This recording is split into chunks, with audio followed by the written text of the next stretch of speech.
and I want to thank all of you for being here and the leadership that you guys and ladies provide for our association.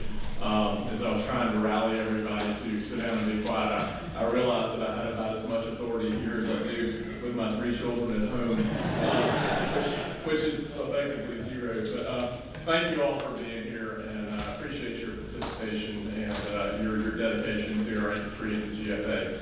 And if I would, if you all would allow me to, if you would bow your heads, and we'll start with prayer. Dear Lord, thank you for the opportunity to gather together with friends, to visit together, and to support an industry that is so meaningful to us. We thank you for the natural resources that you blessed us with, and we ask that you would guide us so that we will utilize those resources in a manner that is pleasing in your sight. God, bless all those that are here today and their families. We pray for any of the needs that they may have, that you will fulfill those and take care of those needs, as you certainly have the power to do so. In God's name we pray, in Jesus' name we pray. Amen. Amen. We've got the agenda. I think you should have the agenda that was laid out on your chair. So the first order of business is we just need to approve the agenda to move forward with the meeting. So I'll entertain a motion unless there are any proposed changes to the agenda. Okay. Right there, a second. Okay, all those in favor of approving the motion? Say aye. All those opposed, like sign. All right, so we've got the agenda now. I'd like to introduce Mandy needs no introduction. Your president, Andres Villegas, to give us our admonition. All right, thank you. All right, so this is the fun part where I get to talk about antitrust. And as a lot of my colleagues have done in the past, they always say jail is a bad place to be. So none of us want to go to jail or prison for that matter. So we want to refrain from discussing the fixing or regulating of prices. And this includes on the golf course. So let's keep this everywhere we go. Discussing trading areas, limiting or restricting the quantity of products to be produced, and discriminating against or excluding competitors. So if you will please adhere to that. If at any point in time we go in that direction in our discussions, please stand up, let it be known that we're heading in the wrong direction, and we'll make adjustments as needed. At this point in time, we'd like to turn it back over to Benji for action on the minutes from the last board meeting that we had in Atlanta. I'm sure what Andres was insinuating about some potential golf play in jail town today, but maybe there were some licenses taken out there. You should have had a copy of the board minutes from the February 3rd meeting distributed to you electronically.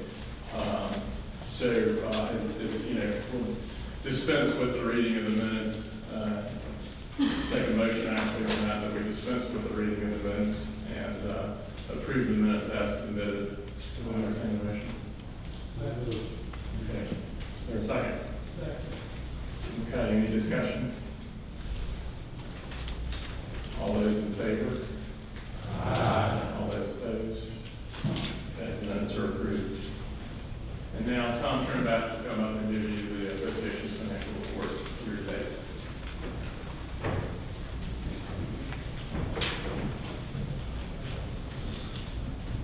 Thank you. Good afternoon. I'm pleased to report once again that your association continues to operate on a healthy financial footing and with a stable membership base. The association operating funds as of June 30, 2016 were $338,672. And the reserve funds as of June 30, 2016, $397,835.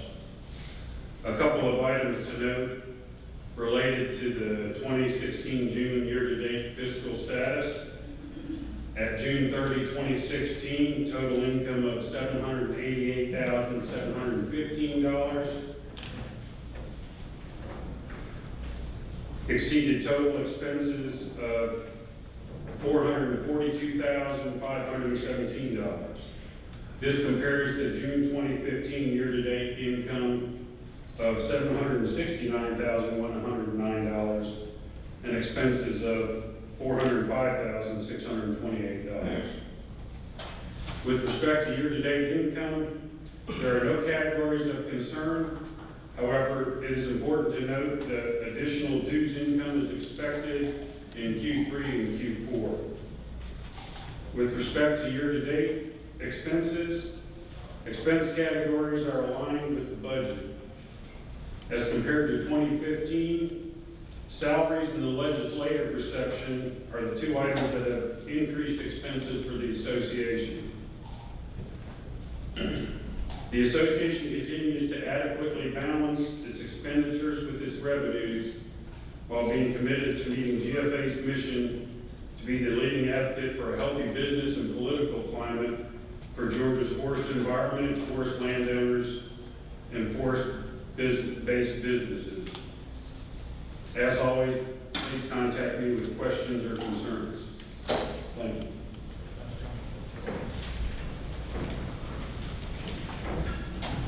All right, it's my pleasure to introduce Anna Strickland, who until recently was Anna McIntyre, but she made the great decision to marry into the forestry industry. So,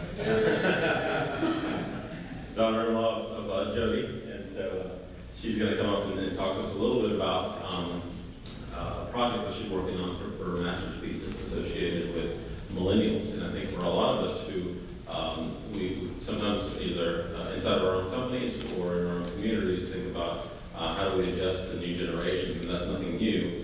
But I think with the pace of change in our society and our culture today, it's becoming harder and harder for us to do that because the leaps that we're making from generation to generation are bigger and bigger. So luckily we have smart people that are studying this issue and this topic, and Anna's going to talk to you a little bit about that. Thank you, Anna. Thank you, Andres. Good afternoon, everyone. As he said, my name is Anna Strickland, and I'm here on behalf of UGA's College of Agricultural and Environmental Sciences. UGA faculty member Dr. Lauren Griffith and I are co-investigating a pilot study on generational differences in the agri workplace, and that's primarily focusing on other generations' perceptions of the millennial generation. The target population for this study will be the board members of nonprofit agriculture and forestry organizations in Georgia, such as GFA's board. Data collection involves you, the board members, filling out one survey that's emailed to you, and then the findings from the survey will serve as a tool to reveal what other generations think about millennials in general and in the workplace. In turn, millennials will utilize these findings in an effort to increase self-awareness about their role in the workplace. You might say, okay, so why is this important? Well, as Andres alluded to, it's our job as leaders in the agriculture and forestry industry to utilize every professional development tool at our disposal to make our workplace more harmonious, cohesive, effective, and productive. As you all know, our industries are only as strong as the quality of our relationships, and that's what the survey is hoping to look into. Besides using the data as a survey foundation for my thesis, which I greatly would appreciate, Dr. Griffith and I look forward to presenting the preliminary findings and the analysis with boards with you so that you may take the information and apply it back in your workplace when trying to enhance the quality of your business, of your organization. The findings will also be shared as an additional leadership development tool with the current Advancing Georgia's Leaders in Agriculture and Forestry cohort, and with leadership organizations in agriculture and forestry schools and colleges throughout Georgia. So you might be saying, all right, what can I do to contribute to this body of knowledge? And it's really very simple. And while participation is completely voluntary and responses will be anonymous, anyone interested, whether you're a board member or a trustee member, after the meeting, please come see myself. I'll be stationed over there to collect basically a signature on the consent form that says, hey, my survey means something. It could be in a journal one day. And then what we'll do next week is we'll email you the survey so that you may complete it at your convenience. And for the sake of time and proceeding through the meeting in a timely manner, We will be here to also answer any questions you might have about the survey, about the project, about the whole purpose of the study, or the topic of generational differences in general. I'd love to speak with you on that. So on behalf of Dr. Griffith and UGA's College of Agricultural and Environmental Sciences, I want to express our appreciation to Andres, to Chairman Tarbutton, and the GFA Board for sharing your time with us today. Thank you.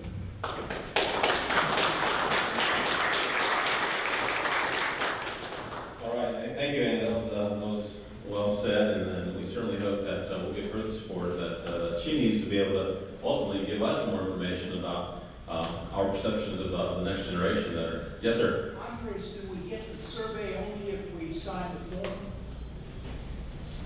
Do you get the survey? Well, I say yes, do you fill it out? It will be available, we're looking to present them at conferences the next calendar year, so yes. Any other questions for Anna? All right, thank you, Anna, appreciate that. All right, so this is the fun part, where I get to give you my report on what we've been up to. And a lot of you may have heard, we haven't been sitting very still at the Georgia Forestry Association.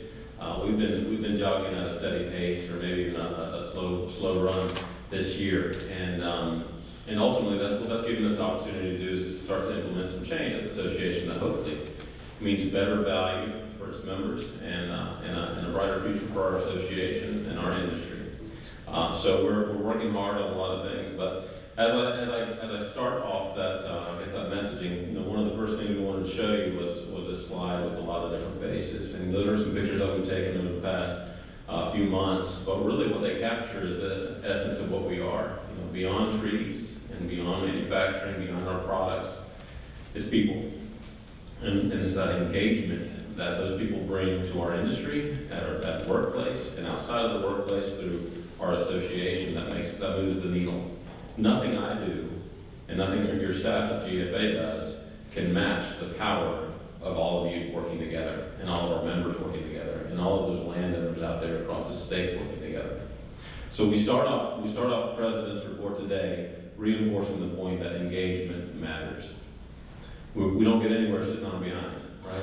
Engagement absolutely matters. And that's why we wanted to show these pictures of folks that are doing it every day out there for us in their own way. And at the end of the day, that helps us be the leading advocate for a healthy business and political climate for Georgia's forest products industry, landowners and forest-based businesses. That's where we're heading. That's not changing. Our mission is staying exactly the same as it's always been. But as we think about how we do that, the number one thing we want to convey to folks, and we just kind of boiled it down to 3 simple words. We want to make sure that our members are protected, and that's what we do through advocacy. That we're connected, and that's what we're doing here today. The awesome networking opportunities that we bring you through town hall meetings and this annual conference, Forestry Day at the Capitol, and then just virtually by giving you information. And then finally, if we can take all of that you're empowered. You're empowered to be in your communities, talking about the good story and the good message of forestry. You're empowered to be at the legislature to talk to your elected officials about what matters. We're bringing one of the strongest elected officials that we can find in our community here today to be with you. So we want you to be empowered to go out there and share that strong message of forestry. And that's our job at GFA, to deliver that to you, to make it easy, to reduce all those hurdles that might be out there so that you can help us and help yourself at the same time. So those 3 simple words are what you'll start seeing as we continue to move forward on our website, as we redesign that on our marketing materials, as we redesign those that for our members, that internal message for landowners and mills across the state: connected, protected, connected, and empowered. And then ultimately, where does that lead us to? That means we have advocates throughout the state, not just political advocates like what we have under the Gold Dome. And thank you, Chuck, for being here today. You're a huge advocate for us. But also folks just in our communities. It means a lot when someone in your community is willing to stand up and say, you know what, maybe that pulp mill doesn't smell great, but you know what, that's jobs. My husband works there, or my son works there. It means a lot when people stand up in the community and say, yeah, that clear cut may not be very pretty, but for the next 30 years, we're going to have trees back on that land. And remember that and all those wonderful things, so that we have other people, we can amplify our message. So the job of advocacy is not just having a good lobbyist. I don't want to say I'm good, but I'm saying the job of advocacy goes beyond the role of the lobbyist. It goes into the voice of each one of you and all the people that work for you and all the folks in your community that depend on your businesses thriving. And so that's what we talk about when we talk about what GFA does for the future. So we have a vision that we've been refining this throughout the year, but it has, we rolled this out back in it looked a little bit different when last time you saw it in Atlanta. But we've been refining this a little bit, and it really falls into 4 buckets. My mind works in buckets. Put everything in a bucket, and you can kind of carry it around with you, right? And so there's obviously advocacy, membership, management, and our foundation. We've done great work this year on advocacy. Our PAC, which is essential to the way the political process works, has really grown. It's 4 times the size of what we normally have done, and hopefully those of you who have not contributed to the PAC have brought your checks today. We need your support there, and that's not just a blanket request, and then having 100% board participation isn't just some nice goal to have. Ultimately, when we have a strong PAC, we have that ability to be a stronger political and advocating for your interests. Is simply what it comes down to. And we want that commitment from you as a board member to be able to support us over the next 3 years in any amount that you choose, so that we can plan. We've got a governor that we've got to elect here soon. We've got lieutenant governors that we have to elect. We've got all these different positions that are coming up, and it doesn't help us when we have to do a fire drill and say, hey, let's run out and try and collect some money for something. We can be way more strategic in the way we deliver our message and the way we build political advocates for us underneath the Gold Dome and other places. If we can plan out, a year or 2 ahead, and instead of us going to, and I've shared this example with folks, instead of going to a fundraiser where you want 50 lobbyists or 30 lobbyists or 20 lobbyists in a restaurant, and a politician shakes your hand and says thanks, takes your check, and then forgets your name when they turn around. Why don't we bring them down to see us, and we get them down on our land, we get them down at GFA headquarters, we get them down at our mill, and you can do that when you have a strong PAC. And it's not just 1 or 2 of them, it's the groups of them. It's the folks that we can target when we know we need to make a difference on certain types of legislation or certain types of issues that are important to us. Georgia continues to become more and more urbanized, and so for us, being able to tap into those urban legislators is important. I'll never forget the time when we were talking about truck weights in a hearing, and Chuck, you may have been in this hearing, but Chad Nimmer was doing a great job delivering a message about why we needed to be more competitive, frankly, with our truck weights. And one of his colleagues from, I think it was Norcross or Sandy Springs or somewhere around there said, Chad, I understand what you're saying, and this makes sense to me, but all of my constituents are bankers, doctors, lawyers. Why do I care about log trucks and truck weights? Straight to his face.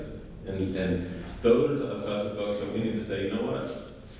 Those bankers and lawyers and doctors, they may like to hunt. They may have a hunting lease more in this state.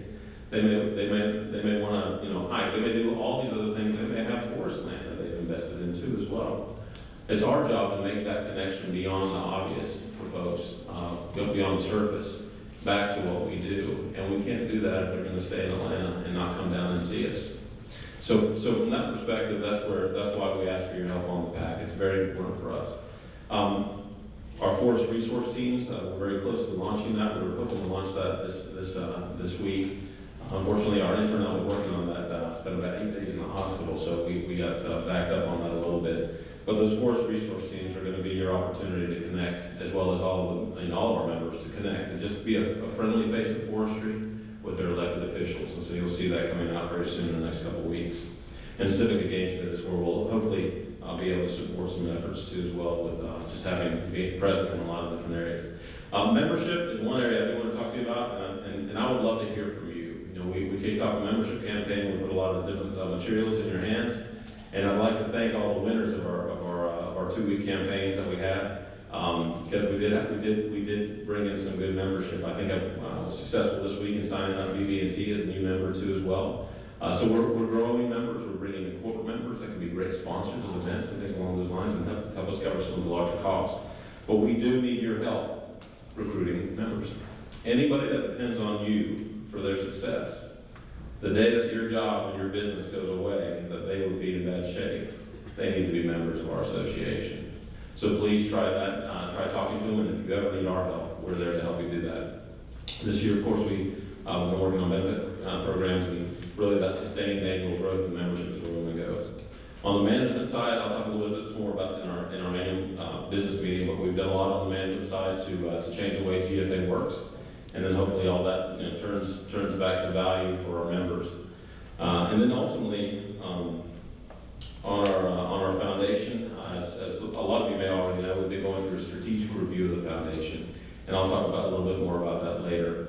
But it's really about where can we be in the next 10, 15, 20 years, and some of it's a little bit more immediate than that. But what's it take for us to not only have advocates under the dome, but advocates in every single part of this state? People that know that Georgia's the #1 forestry state in the nation, and they respect that, and they want to keep that.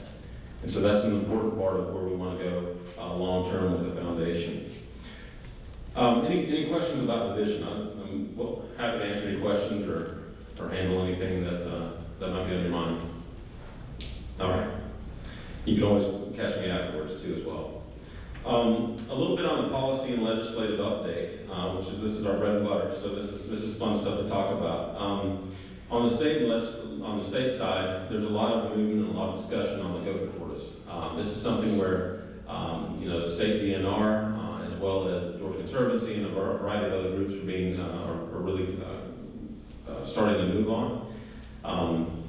Later on next month, we're hoping to have an executive committee meeting where we'll have a presentation from University of Georgia, a little bit of research that's being done there from Cornell School around landowners' attitudes, but more importantly, we're going to hear from the Conservancy and also DNR on a plan that they're putting in place, a $150 million plan to try and work to preserve or conserve areas for the Gopher Tortoise. It's their effort to try and keep the species from being listed in Georgia. So we have a key role to play in that, obviously, as landowners, and they want us to be part of the solution. This is what we've been asking for all along. We see ourselves as part of the solution for a lot of the endangered species out there, and that we want to have a seat at the table when people are talking about what the solutions are. Second component is, some of you may have already heard about this, is the city of Sandy Springs a couple of weeks ago, we found out, had submitted to the Department of Community Affairs a change to their building ordinances. And this change would ban the use of lumber and wood products in buildings that are taller than 3 stories. So a major concern for us that is directly impacting markets for Georgia grown wood is directly, and obviously that feeds back down to the price of timber too as well. So from that perspective, we're working with the American Wood Council, we're working with SLMA to try and address some of that. We're reaching out to our local legislative delegation too as well. We'll probably have to work across multiple different spectrums to try and make that go away. But what's really kind of, as we've looked harder at this, we found that Dunwoody, the city of Dunwoody in Atlanta, already has this in place. The city of Chamblee has had it and retracted it. But essentially what's happening is that they're using this as a way to control development. A lot of those communities would rather have homes and neighborhoods than apartment complexes. A lot of families would rather live in a home than in an apartment complex. And so as a way to control their development and the flavor of their communities and the makeup of their communities, they're using this, and they're saying that wood is less safe. And so they're using a safety argument. Now, the more they say that, the more people believe it.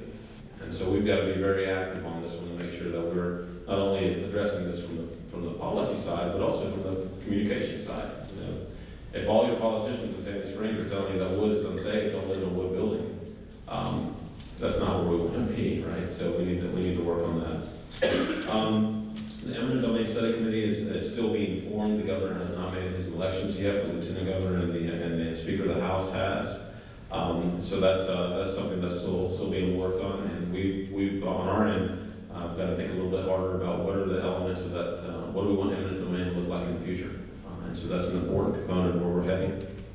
Recently, we were dealing with the Department of Revenue on the Forest Land Protection Act. Department of Revenue, as you all know, that's a constitutional amendment. The Department of Revenue started taking a different perspective on on the flexibility of a constitutional amendment. And so, in looking at the formula that for paying the grants back to the counties. And so our understanding is what we've heard, that they're trying to shave, $8 million off of that check that they cut out to the counties. And so this is, luckily last Friday, they reversed course and said they won't do that, but they're gonna wait a year and go after this again in some other shape and form fashion next year. I think we should all be concerned about that, just from the perspective of the fact that this is a state agency, essentially. When we had a constitutional amendment, we thought, people feel that that's fairly bulletproof, right? The U.S. Constitution, the right to vote, a lot of things, right? You think that those are bulletproof. In this case, we're finding that it's not. And so I think from our perspective, when we think about FLPA, we think about taxes in Georgia, this is not only a case that we need to be concerned about in this one instance, but we also have to take a step back and look at it and say, there's a lot of people that are concerned with the way FLPA is administered and FLPA is viewed and CUBA is viewed as well. And can we think about this in a way to bring solutions to the table and not have to always play defense? Because what we've seen is we've done a great job passing CUBA and FLPA, but every year it's either state agency or it's legislature or it's the tax assessors. People are doing their best to poke holes in it and basically make it a weaker and weaker piece of legislation. So, or law really. And so from that perspective, we've got to be forward-looking as well. And if we can be the ones that bring forward the solutions, we get to drive the boat, or drive the car, or drive the truck, whatever you call it. But do we want to react, or do we want to hopefully be in a position where we can shape the next version of whatever this looks like to try and address some of the concerns out there? Because otherwise, someone eventually will come up with a concern, and it may be another constitutional amendment to adjust what we already have, and that's something where we need to be proactive. With the Southeastern Wood Producers Association, that's a group that we have not worked with very much over the past few years. We've had some relationship with them, but had a great opportunity to sit down with Tom Carroll about a month and a half ago, and he's been very positive about us working more closely together. So we have a game plan to do 3 or 4 things to just kind of get off the ground and do some projects together. Some of that is on the legislative side. Other things are related to jointly announcing Lauder of the Year, things simple like that. We will be having a town hall meeting with them, a joint one, somewhere around the Richmond Hill area. So that's an opportunity where we can, with their help, we can be stronger on the advocacy side. It doesn't hurt. It doesn't help us when we're split up and looking at issues from 2 different angles. And our elected officials are saying, well, these guys are here saying the opposite of what you're saying, and they're saying can't. That doesn't help us at all. So we're working on fixing that. And most recently around biomass, Georgia Power has released their IRP. They made some recommendations around allocations for energy. It is very heavy to solar and wind, and some stuff in there that's not necessarily very favorable to biomass. And I'm still trying to digest all of that. I haven't had a lot of time to look at it, but if there's anyone in the audience that knows more about that, feel free to raise your hand and bring us up to speed. Are there any questions about where we're at on state policy and regulatory issues?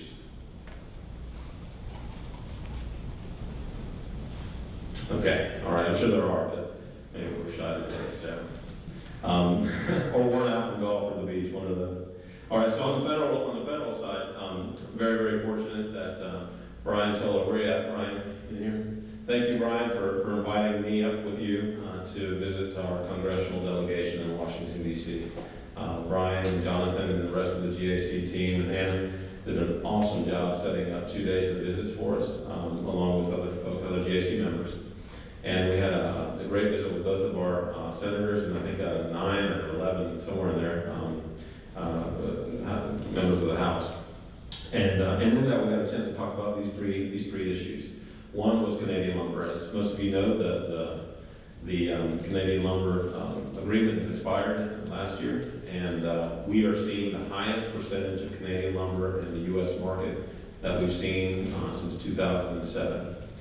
And that has a direct impact on our mill operations all the way down to our timber, the price of timber here. So we know that that's an issue, and that's something that we need to address. We're very fortunate that after that meeting, both of our senators agreed to sign on to a letter going to the U.S. Trade Representative, putting pressure on him or on that group to come to a resolution that during the next 3 or 4 months that President Obama has made this one of his priorities before he leaves office. And that's a good thing for us. It's easy for the Canadians to drag their feet in this case, especially when they're enjoying some of the highest market share that they've ever had. Why would they want to lose that, right? So from the perspective of leadership from our U.S. senators, we're seeing that there, and also from the U.S. Lumber Coalition. That letter, there will be a letter that will also go out to the House of Representatives, and we're going to ask all of you to reach out to your House member and your congressman and ask them to support that letter. That's going to be, that one will sit in their desk for the next couple of months. There's not a big rush to get that one signed now that we got the Senate letter out. On the carbon neutrality of biomass, that's also another area that we've been asking for support from the House and the Senate, and luckily we've had some good leadership from our national organizations, AFNPA, NAFO, FRA in that area, and that legislation, that wording is in several pieces, different pieces of legislation that was passed both the House and the Senate. So we're fortunate there. And then finally, the H-2B temporary visa program. There was some movement on that here recently too as well. And I know that that's something that may not affect everyone, but immediately. But we have heard from several members that they are struggling to get the labor they need into the country. And one of the challenges with that is that they think they've checked all the boxes, right? They have a checklist, you check them all off. And then, a week before, or as late as 2 days before that those folks are supposed to be on the plane to get here, they're told they have to start doing you have to meet new hurdles, new housing, new transportation, new standards that they were not aware of that they had to meet, and they were arbitrarily set. So from that perspective, that is a major issue, and it has had an impact on operations, and obviously getting trees back into the ground, as well as some other services that labor provides for our industries across the United States, and obviously across Georgia and the Southeast. Any questions? Any more questions on that before I invite Wesley? Yes, sir. Just real quick, Andres, you mentioned truck weight several times, but I didn't see that on the list. Any update on what we're doing around truck weights and the whole issue of being more efficient, being more competitive? Yes, sir. We've let that cool off a little bit. We, to be frank, we over the past 3 years as we worked that issue, we've actually maybe become weaker, if you will, and we're in a weaker position now than we were when we started. And so, talking with the Poultry Federation and some of our folks on the ag sector, we think we need to hit the reset button. And some of that may be a little bit of research, working with Georgia Tech and other folks on the facts and data around braking distances and other things like that we hear a good bit about. And then a little bit around weights. Also, SWPA is not on board with us yet on that. We need to get them on board. So we feel like we need a little bit more time to be able to get ourselves in a position where we can actually win on that. And that's part of our working with SWPA. Get them on board, then we've got a much better chance of getting something like that through. But we don't have them fully there yet.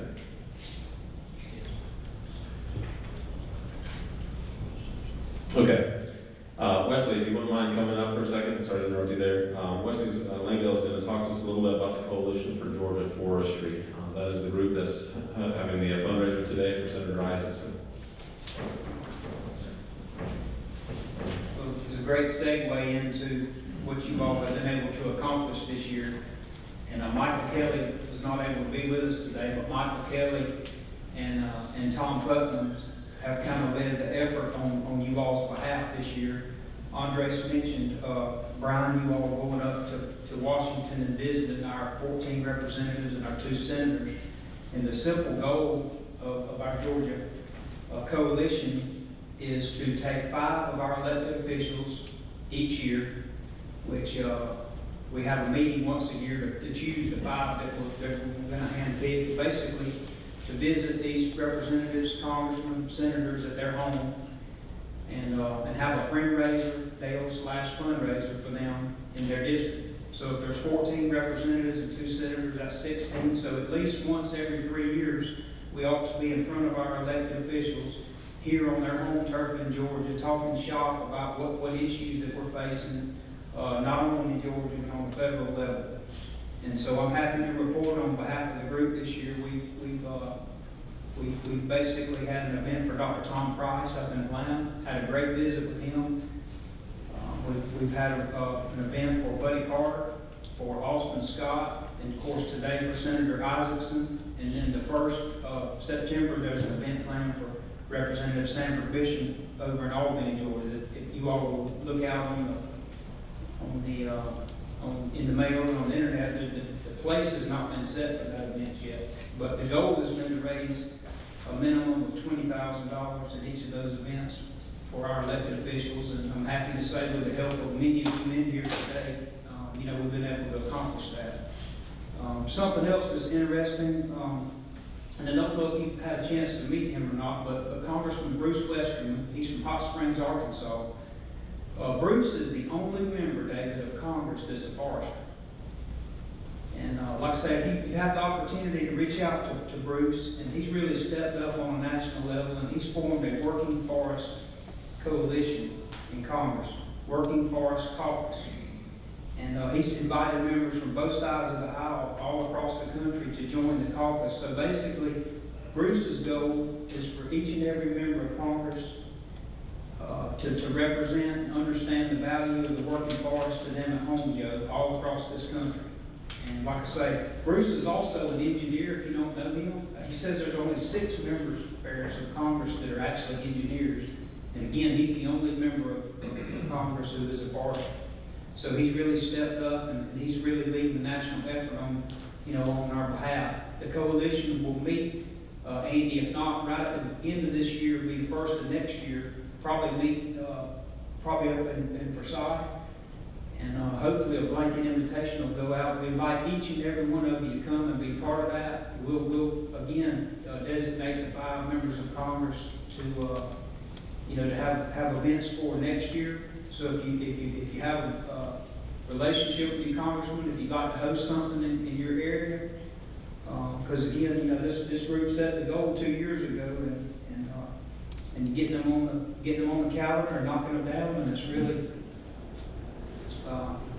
really been a great success thus far. Thanks again to each of you here that played a great part of that, and I know Michael, Tom, myself. If you wish to become more involved or learn more about it, just reach out to us. Thank you.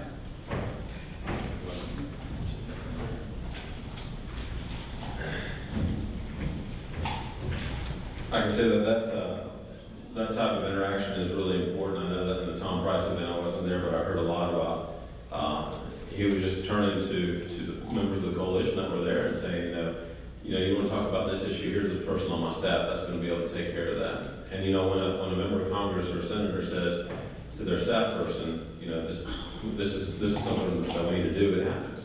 This is the way it happens, it works.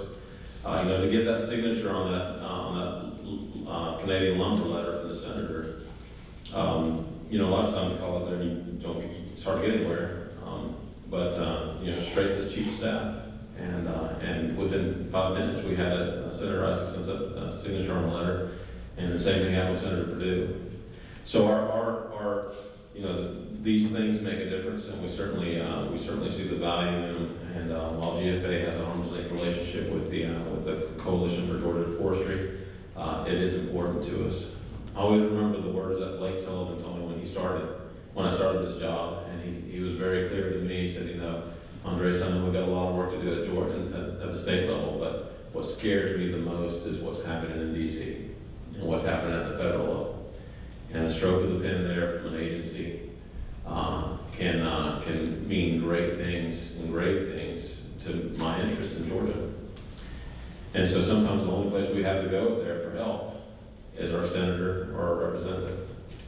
So thank you very much, Wesley, for your leadership and for Michael's leadership too, as well as chairs of this group this year. I wanted to mention one thing too as well. So our next board meeting is going to be a very important meeting, and And part of that is, when you're new, you want to change stuff. And so one of the changes we're making at GFA is really taking a harder look at our committees and how they're structured. And how do we make them, once again, help with our engagement and have an impact on what we do. So with former chairman Jeff Barsham's help, we're going to be taking a look at that and delivering our recommendations to you in the next board meeting. So you'll have an opportunity to approve that. I mentioned earlier that our foundation has been getting a lot of attention this year. As I mentioned earlier, our ability to put out fires at the Capitol, we're good at that. When we need all of you guys to do something for us and get behind us, we do that. But sometimes we need a little bit of extra muscle outside of that, and that's when the constituents can help us. The average Georgian that says yes about forestry, that says yes, we want forestry to be #1 in the state of Georgia. So from that perspective, that's what we think about where the foundation can take us, and it can do things that we can't at the association level sometimes. So just a quick history of the foundation. I'll make this brief because I think we're running close to time now. But it started in 1989. We have the Center for Forestry Education, which is our building. It's in 2003 and 2007, 20-year anniversary of PLT, which was really one of our workforce programs. In 2011, we funded the Ecosystem Services Study that was done at the University of Georgia, Cornell School of Forestry and Natural Resources. In 2014, we did the Foundation for Our Future Forestry program, and in 2015, we had the 10-year anniversary of the Teacher Conservation Workshop. We've done some pretty good work in 26 years, stuff that we should be very proud of. It's been a lot of sweat equity as well as contributions financially to make us get to where we are today. But as we look out over what we've done, there's been two things that have kind of stood out to us. And they're kind of challenges for us. And they're probably challenges for every foundation that's out there. And one is, we've had to abandon certain projects because of lack of sustainable funding. And as we all know at home, if you can't afford it, you can't have it. What it comes down to, nobody's extending the Forestry Foundation a $1 million line of credit. So we wouldn't want it. But my point is that funding has been an issue. And then I think the second component is, can we operate programs that are at scale? Teacher Conservation Workshop, a great program, but it gets 30 teachers a year. It's a lot more teachers in Georgia, And so from our perspective, can we do things that move the needle at scale in the state of Georgia? And can we pay for them? Two persistent questions. And then why does this matter? Well, in Georgia, we've got 9.8 million people. 5.2 million of them live in Atlanta. And then another roughly 2.5 million of them live in other areas, other metropolitan areas. So you see the heat pockets, or the heat map here that shows you Augusta, Savannah, Macon, Athens, Columbus, Valdosta, Rome. That's where people live. And every single one of those communities, except for Atlanta, you've got pulp mills. But for us, as we continue to think about the continued urbanization of the state of Georgia, very important for us to have a message that resonates with an urban audience. And that's one area where we haven't really done a lot. If you look at the history of those programs that I told you, even though we did great work, none of them penetrated the urban audience in a way that was meaningful. I'm not saying that we didn't do things in the urban audience, but that could we move the needle there? And so very important for us as we look out, can we look at the future of what Georgia will look like? Atlanta is going to add 2 million people over the next 20 years. 7.5 million people in Atlanta. We've got to be there with our message. In one way or another, we've got to be there with our message. We can't continue to ignore it. And the other interesting thing about this is that, so today our rural population in the state is 25%. When GFA was founded in 1907, it was the exact opposite. 25% was urban, and 75% of our state's population was rural. And we still found the need to create GFA. Right? So that gives you a sense of why this is important to us, right? So where we're at today, we created two groups that have walked us through a strategic review. Our first group was very focused on how do you raise funds and how do you penetrate the urban audience. That was their specialty. They've done this already. They've been involved, in one case, in $1 billion fundraise. They brought that expertise to us. Great expertise out of the table. And then a second phase group that was a little bit more along the lines of what we traditionally see in our industry. So a lot of the folks that have always been a part of GFA for decades, that understand the foundation, that understand the landowners, that understand the mills, that understand the academic side of it, that understand all the dynamics that we are as a forestry community in Georgia. And so those two groups have had a lot of discussions, and really where we're at is we're kind of around 3 core concepts. One is that the foundation should always support the mission of the association, and that's something that we'll never abandon. Number 2 is, once again, funding at scale to support long-term objectives. Where do we want to be in 20 years, and what's it take us to get us there? And really, when we think about what our programs might look like, they'll be focused on leadership, they'll be focused on policy, and they'll be focused on education. We know that those 3 pillars are ones that support our future long-term. You can almost apply those to your own company. Are you developing leaders in your own company? Do you have the right policies in place at your own company? Do you have the right education to make the most of what your people do? So those same principles apply to us at GFA, and we look at our membership. So very important for us. So phase 1 group meetings were completed back in May or April. We just had phase 2 meetings 2 weeks ago.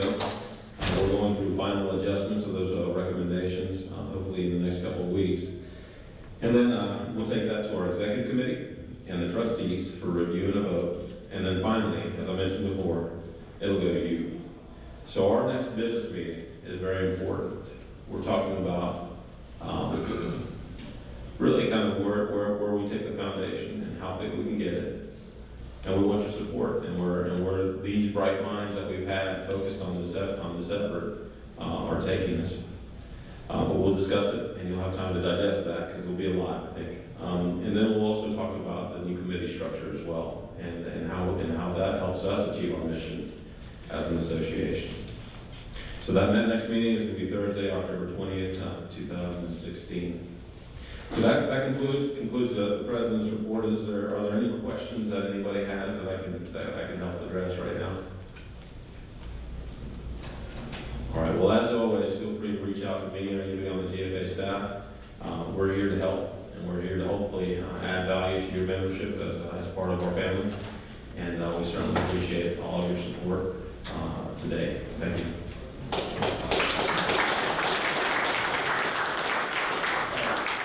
Thank you, Andres, and I just wanted to say, 6-7 months through the year, 9 months into Andres' tenure at GFA, that it has been a pleasure to work with him, and I've been incredibly impressed with the energy and the drive he's bringing to this position, and some of the new thought processes and the new way of looking at things.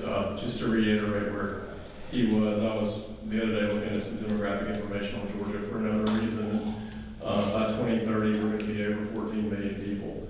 That's a lot of folks that are coming in the next 14 years, and we are going to have to, deal with that in some form or fashion, and do it not proactively, but not reactively, but proactively rather.